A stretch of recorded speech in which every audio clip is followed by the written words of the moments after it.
আজকে সারাটা দিন ছিল বৃষ্টিময়। সকাল থেকে ঘুম থেকে ওঠার পর থেকে সারাদিন শুধু বৃষ্টিই হচ্ছে। সকালে ঘুম থেকে উঠে দেখি কি সুন্দর বৃষ্টি হচ্ছে। ওইদিকে দেখি আম্মু খিচুড়ি রান্না করে ফেলেছে। তো খাওয়া দাওয়া শেষ করে ভাবছিলাম কি করা যায়। বৃষ্টি আমার বরাবরই ভালো লাগে। তো দেখুন এইদিকে আম্মু বালতি পেতে রেখেছে বৃষ্টির পানি সংগ্রহ করার জন্য। বৃষ্টির পানি কিন্তু রান্নার কাজে ব্যবহার করলে বেশ উপকার হয়। বৃষ্টির পানিতে ডাল রান্না করে ডাল যত তাড়াতাড়ি ফুটে ভাতেও কিন্তু খুব ঝরঝরে হয়। তো বৃষ্টির পানি গ্রামের মানুষ আগে থেকে ব্যবহার করে আসছে, তো আম্মু আজকে ব্যবহার করছিল। তো আজকে বৃষ্টির মধ্যে বাইরে যেতে পারছিলাম, তো কি করব, অর্ডারে কিছু কাজ ছিল মেশিনে, তো ভাবলাম বসে কমপ্লিট করে ফেলি। বৃষ্টির দিনে সবসময় মনে হয় শুধু কাঁথা গায়ে দিয়ে শুয়ে থাকি।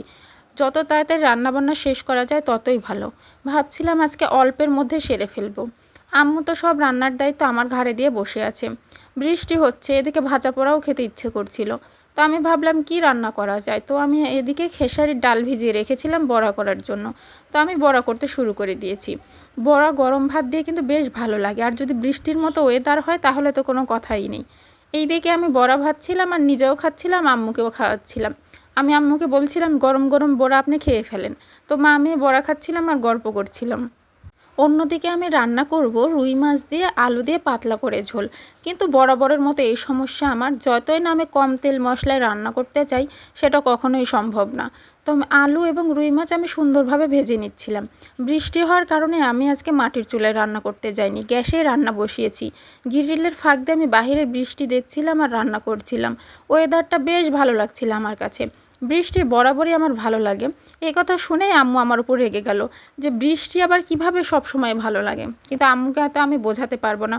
তো আমি তরকারিটা সুন্দরভাবে রান্না করে দিচ্ছিলাম। যত তাড়াতাড়ি সম্ভব রান্না বান্না করে কাঁথা গেঁথে দিয়ে শুয়ে থাকবো। এই দিনে ফোন দেখতে টিভি দেখতে বেশ ভালো লাগে।